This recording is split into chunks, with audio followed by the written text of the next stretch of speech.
So it's the holiday season, and it might be the reason why I received a request for an overnight session. And then today I had a request in how do I talk to my professional cuddler about overnight sessions and specific requests in that. So we're going to do a quick overview over what is this overnight thing about in the professional cuddling, and then kind of break down the specific question that I asked, but how to talk to my professional cuddler about things that I want to experience in an overnight. So first, why would somebody want an overnight session, professional cuddling? You're asleep, or why might this matter? So first of all, it's really important to remind ourselves that we are social creatures, and that it was never intended for humans to sleep alone. Never. Like being born. Imagining coming out of the womb. The idea was these infants to sleep with humans, to feel the warmth. And there's a lot of science around like the dynamics that happen while we're asleep and we're sleeping with little ones. As long as we're again sober and healthy and all the things, it is the healthiest way. And as we get older, again, like it's just back in the day, and I think in many parts of the world, people still sleep together, family beds, or again, it's not unusual that people regulate their sleep with others. So it is actually quite unhuman, well, that's the right word, that we sleep in separate beds and we put our young children in beds and all the things that we do in the society. It's not how it's been done for millennia. So here we are in this society, and we wonder, okay, I'm no longer in a relationship, or maybe I've lost my partner, or something has happened where I now find myself completely alone and I can't sleep as well. I don't have a person. And some of you might also recognize that when you do sleep by yourself, do you find yourself sleeping on one side of the bed? Because like there's the other side and there should be a person here and they're not, right? And it's really hard for us to like just sprawl and take the center. Even though when I sleep by myself, I'm like in the middle, I'm like, that actually feels really good. But at the same time, some of us will like, no, like there's like, or we put a bunch of pillows, like maybe we can recreate like a human in this other part of the bed. So again, there are lots of reasons. And then some people who are like, please, I'd rather sleep by myself. Just wanted to make sure y'all are acknowledged. I prefer sleeping by myself. I am in a relationship and we have separate bedrooms and all the things, that's also a thing. And that might come again because of how we were raised. If you had the chance to sleep with others when you're young, it makes sense. That feels really good. If that's how you were raised. And if you were not raised that way, of course, then it makes sense that you want to be by yourself. But again, there's a little bit of everything out there. And also important, I guess this is a side note, if you're in a relationship, like if you were raised sleeping with people, or if you were raised not completely isolated from others, that might impact how you eventually see then sleeping with other people in the future as an adult. Whew, okay, I hope I caught all of you there. So let's move on. What I first want to say is not all professional cuddlers offer overnight sessions. I know.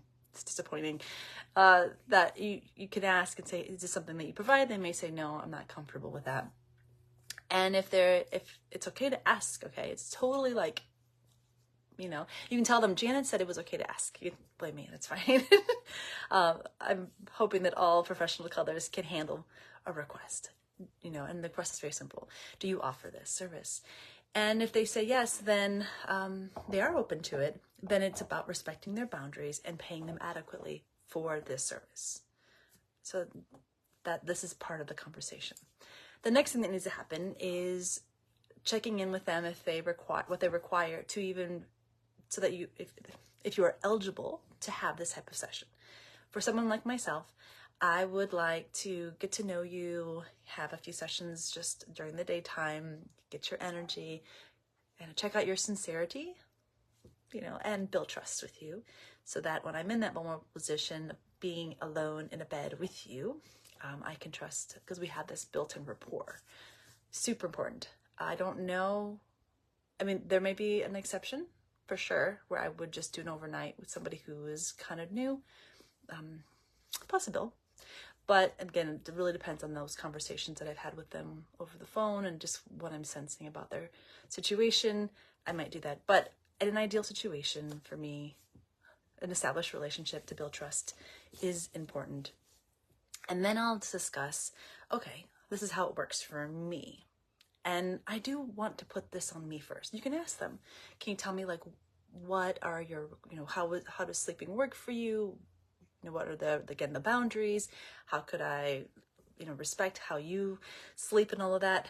And so again, I just yesterday wrote these things out to a client, and I'll tell you a little bit about my things.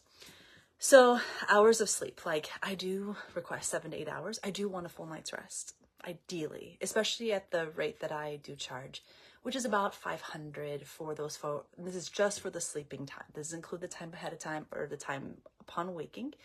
So about $500. I think I'm really cheap. I'm really accessible.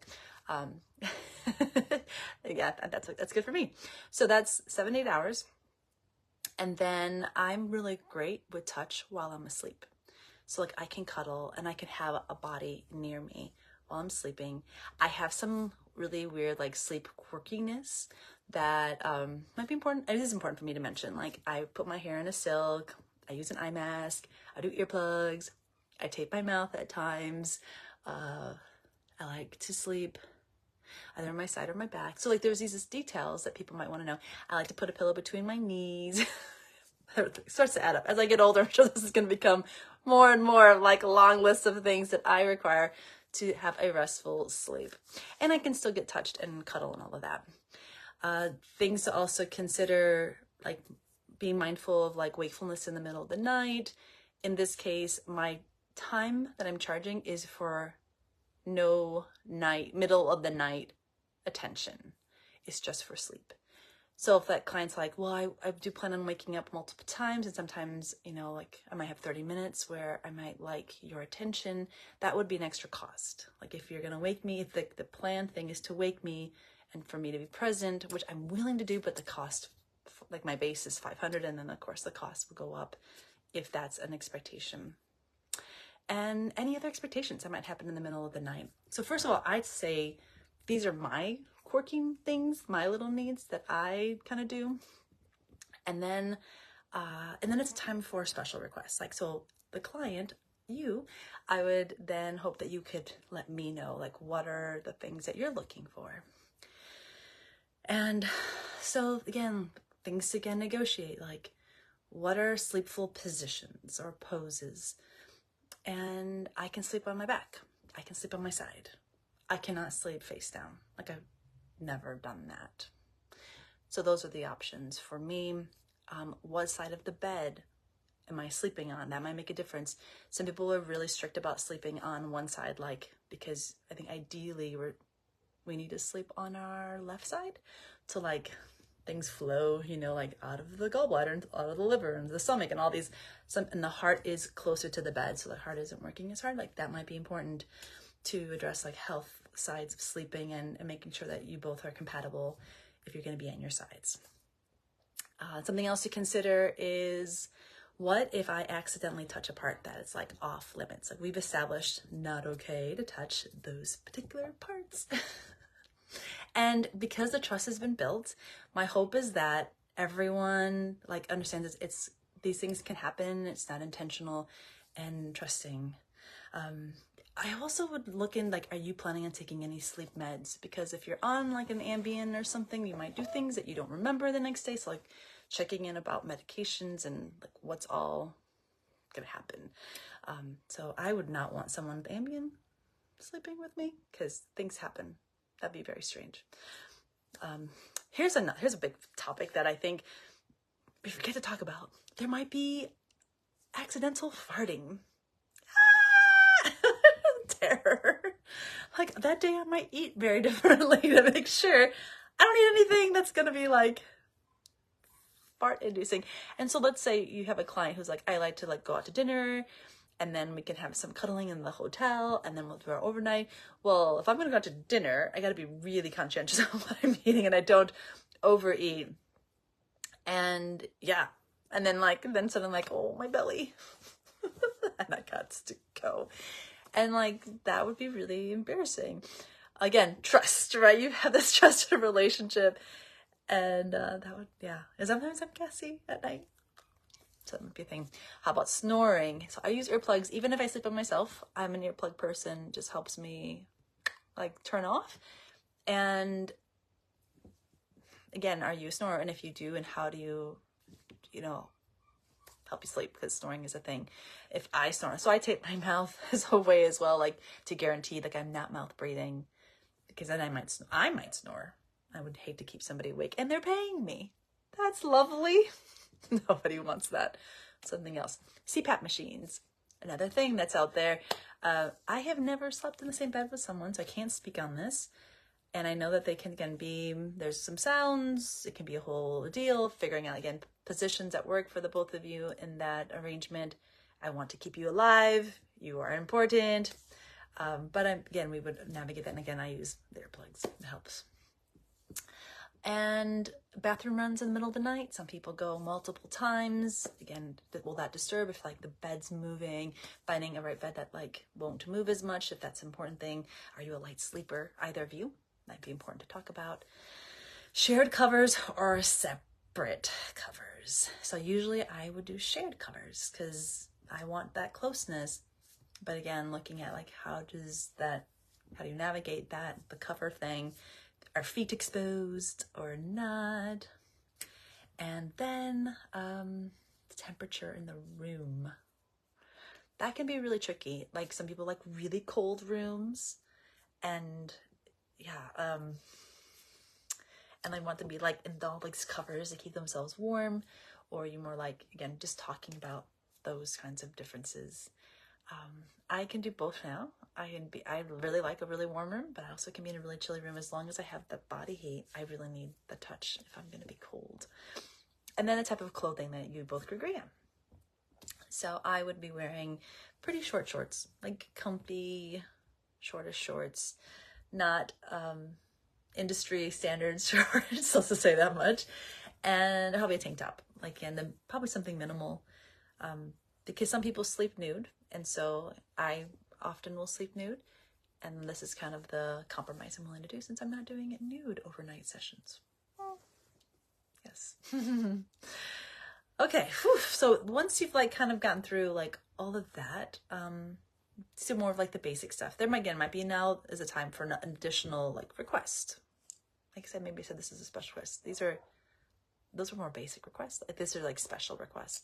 So the reason I'm making this video, someone reached out and said, okay, I really want to ask my professional cuddler to do an overnight, but particularly in the middle of the night, I may want to put my head on their chest because I had a partner that really comforted me.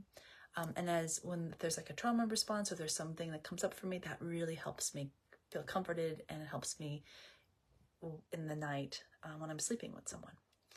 And I think that's super sweet. First, I think that's a fantastic request. I think it's completely valid and legitimate.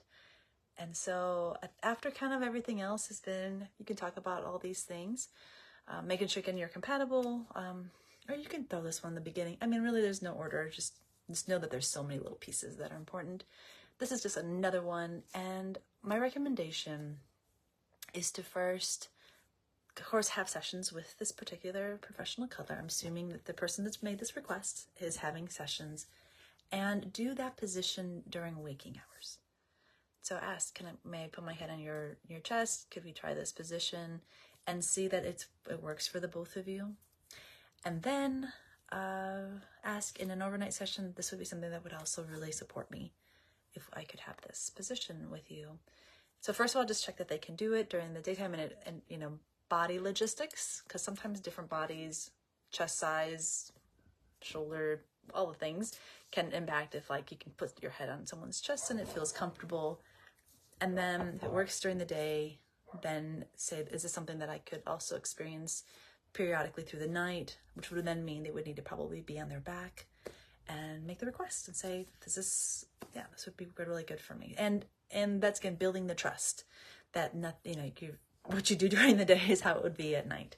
And I think that's the way to hopefully get a yes with your request.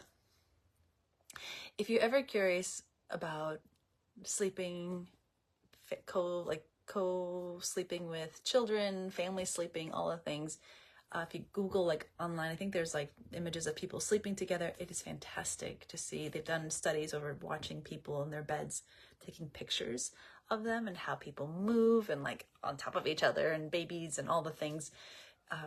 We are interesting and special creatures as humans, and sleep is, I'm sure we do tons of things we have no idea, like we're just dead to the world. And it's part of us. It's part of who we are. And sharing it with someone in the same space in a bed is really special. So if you have not slept with someone in the same bed for a long time, or maybe you do sleep with someone and there's a bunch of pillows everywhere and you don't really get to have the touch, like you want to reach out, like, can I touch you? Just know that if there's a longing for that, that's normal. It's human. This is what our biology calls, to sleep and touch. So, and if you don't want any touch and you dislike it and I'm too hot and please whatever, that is also okay. Absolutely. All right. Look forward to all of you sharing with me your overnight experiences, and have a wonderful rest of the day. Mwah. Take care.